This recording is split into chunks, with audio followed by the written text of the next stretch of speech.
Success is created by doing the basics to a high standard consistently. Thibaut. My friends, every day we work doing the basics, that is following the charts, looking for weekly vertical crossovers primarily, along with two-day recrosses when they work, backtracking. We have a great training for everyone who subscribes at the channel for free. Go to chartingwealth.com and sign up if you haven't already. Use all the charts all the time. Why is that? To stay out of trouble. All our charts are the weekly, the two-day, and the half-day. The half-day helps you see things as they're happening in the moment. The two-day gives you the intermediate view of what's going on, and the weekly gives you the really strong fear or greed that is coursing through the market and driving price. All we want to do, friends, just concentrate on this. All you want to do is accurately determine, is price going up or down? And of course, sideways is another little complication you can throw in there, but primarily it's a binary decision, up or down, up or down. That's always what you are asking. And when you can find a solid trend to jump in at the right time and to ride that gravy train, you do it, and you do it over and over and over again. Appreciate all the wonderful emails you guys send me constantly, particularly our Advanced Market Mastery, Accelerated Market Mastery students, the advanced course, and all the good success they are having. I do that about once a year, and I haven't made up my mind if and when I'm going to do that again. It is a lot on my part. This is a lot every day, but it's worth it. It's made me a much, much better trader, investor over the years, because to teach it, you have to be involved in it every single day. We are committed to bringing you that. We never miss a day. God willing, we never will. Now, let's jump into the charts, and thank you again for all the book purchasers. Oh, by the way, Patreon members, remember, tomorrow, 12:30, you are going to have your live question and answer call-in session. If you can join us, please do so. Check your emails. We sent the emails out last night inviting you. If you're not a Patreon member, you got a few hours to sign up. Go ahead and do it. Any of the three levels will include you too. Plus, you'll get the three-part training Options Made Simple, the Charting Wealth way. If you want to learn about options trading in a no BS kind of way, please support us. Let's jump into the charts. We see stocks are up for the day, bonds and gold down, Bitcoin up a little bit. And this is fascinating. Silver, boom, silver 4. Let's look here. There you go. Silver, after it slammed up on Monday with all of the press. And again, what do we say about news trades? Don't do them. Don't do them. For all you might have hoped to do, it rolled right back over. So what are we looking for? Anything wrong with silver? No. No, not at all. Let's look and see if we're going to have a weekly vertical crossover by the end of the week. Maybe we will. Silver tried to get up there and cross over back at the end of December. Remember us talking about that? And then what happened? It didn't cross, so we didn't get in. And it rolled back over. If you're following silver and it's something you're interested in, then apply what we teach you every day with gold, bonds, the Nasdaq 100 and the S&P 500. Apply these lessons, as Miyamoto Musashi says, from one thing, know 10,000. Now, let's jump into these charts. The S&P up for the day 1.33%. But what's really going on? Well, we look at the big picture. We always start big and then go down to small.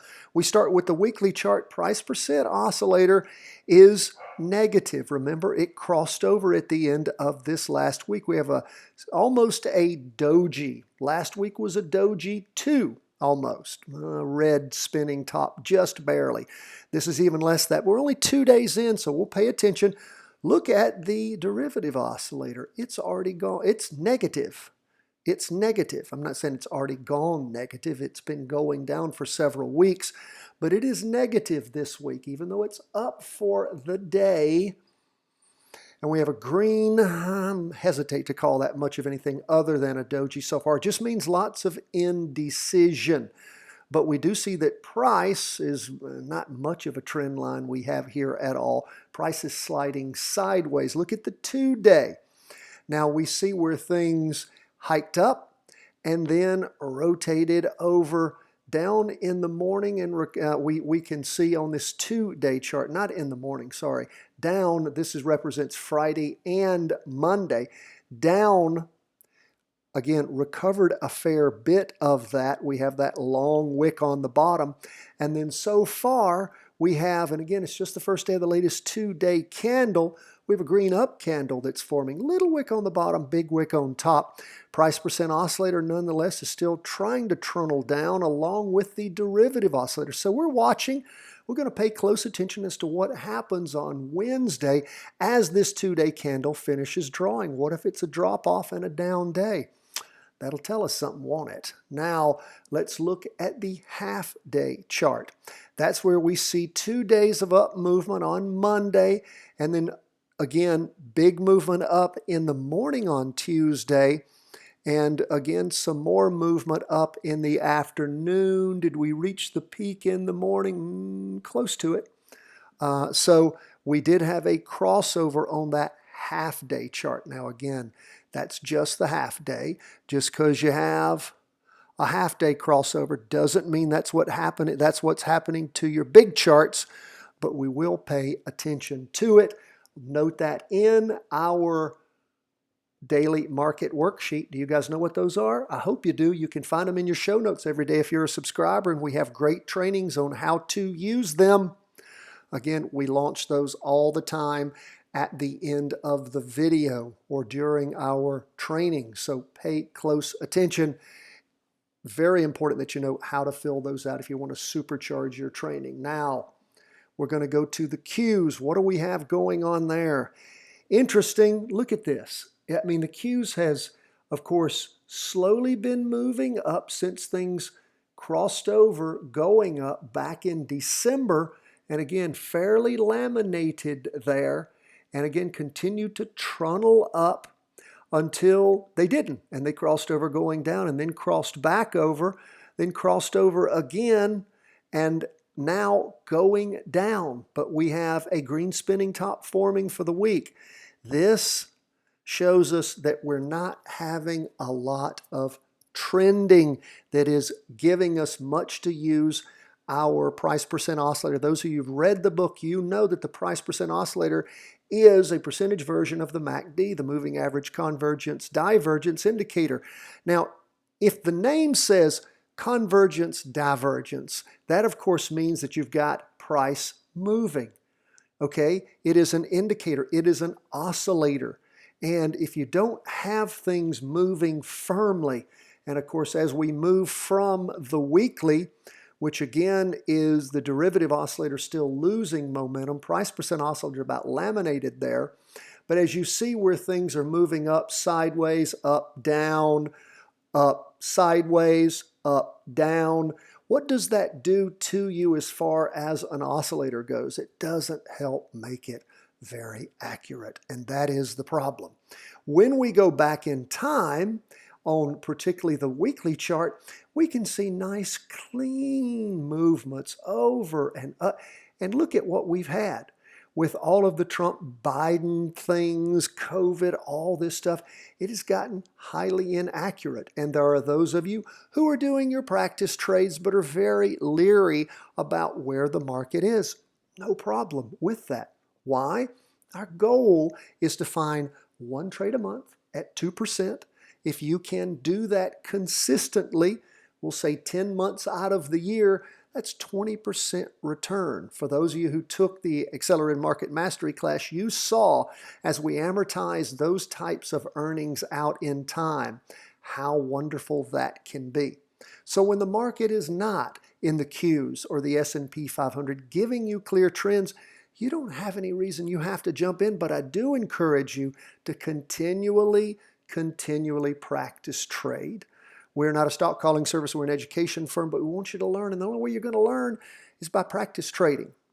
I'm going to put at the end of today's video fractional trading, which is the next step after paper trading. I want you to take that video, that lesson. I'm going to put it at the end of today's video. Please watch for that. You will get a great deal out of it when you're ready to step to the next level as you are advancing. So What do we see going on with the Qs? When we look at that 2-day chart, it's trying to bounce off the red signal line. Remember, we never got a crossover on there. That was a concern. Many of you noted in your show notes, I sure hope, because that's the reason that we fill those out in our trade worksheets along with our daily market and weekly market worksheets. What are you learning from the fact that you didn't have a 2-day crossover with the weekly vertical crossover? We'll see when this latest 2-day candle finishes drawing. Derivative oscillator still positive. Look at this half-day chart. Going into 2 days of strong up movement, at the end of the day, it crossed over going up. So that is where we are trying to find, again, not a very good trend line either way. So we'll go ahead and draw it, so at least we've got something there. That's where we are on the Qs. Lots of indecision, lots of sideways sliding, not a lot of strength in either direction, which means that our price percent oscillator and our derivative oscillator being the key word there, are not helping us a great deal. Now, we go to 20-year bonds. Where are they? Down for the day, 0.64%. We have a red candle, price percent oscillator heading down, derivative oscillator heading down. Still haven't hit the lows we hit most recently back on the week ending the 15th of January. Continuing to watch that. What about the 2-day chart? We're paying attention to that.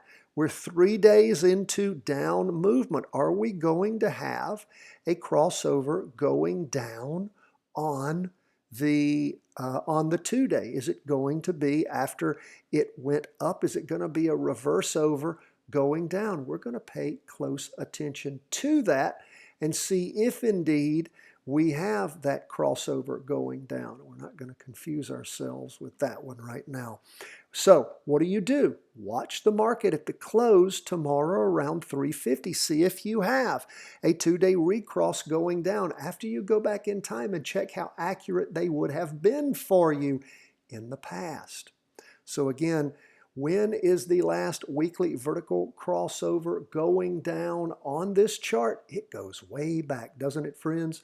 It goes all the way back, if you can believe that, to May of last year. Now, again, we'll continue to watch. Look how bonds have just moved down. It's a 2-day recross that would have potentially gotten you in to that latest strong move down. And of course, that weekly vertical would have gotten you into the initial down movement. So we'll pay attention, see what's going on there. I want you to potentially practice trade that if you prove to yourself that it's something worth doing. Now, what about the half-day chart? Down in the morning, a little bit of a pullback in the afternoon, still heading down. Derivative oscillator gaining downward momentum. Price percent oscillator heading down. So mark your show notes to look at TLT tomorrow toward the close of the market and see if you're going to have a 2-day recross. Now, let's move on to gold. 1.22% down. What is gold doing? Still just sort of sliding sideways. Price percent oscillator heading down. Derivative oscillator gaining downward momentum. I'm so ready for gold to go up. It was nice to see it up yesterday, but did not sustain. What do we see on the latest 2-day candle? First day of this latest 2-day. Hiking over, going down with that down movement. Price percent oscillator still oscillating down, still losing some of that downward momentum thanks to some of these up moves, this most recent one in particular. Half-day chart, what do we see there? At the end of the day, we see it cross over going down. So what is it we're waiting for in gold? Well, again, gold is just continuing to move down. I am continuing to hope that gold at some point is going, it's continuing to slide sideways. Most recently, it's moving down again. But I keep waiting for gold to give us some strong up signal. It's not doing that. We had that latest 2-day recross all the way back on the 14th of January. And what did it do? Down for a good 2 days. And then, of course, sideways sliding, but again, continuing, never crossed back over, continuing now to accelerate a little more, but still hasn't hit that low from the 15th. So we'll continue to watch and see if that trade continues or peters out. That's where we are on our first 4 big charts. Of course, you guys have asked, and we have been willing to give a look-see quickly at Bitcoin every day.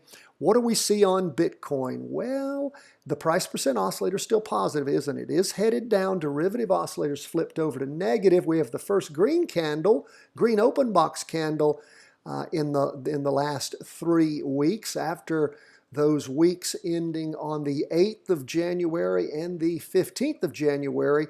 We had that nice topping around the $41,000 mark. It's good to see a green candle forming. Check out the 2-day here.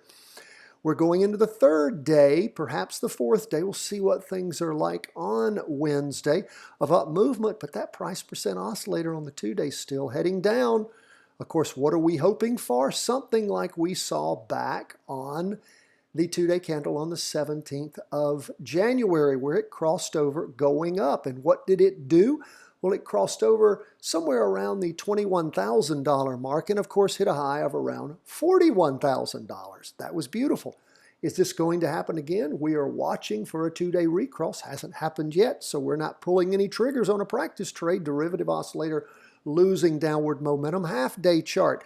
It crossed over back on Friday, the 29th, and, of course, popped up Friday, down on Monday, up some on Tuesday. So we're waiting, watching, and seeing what's going to happen, particularly on this 2-day.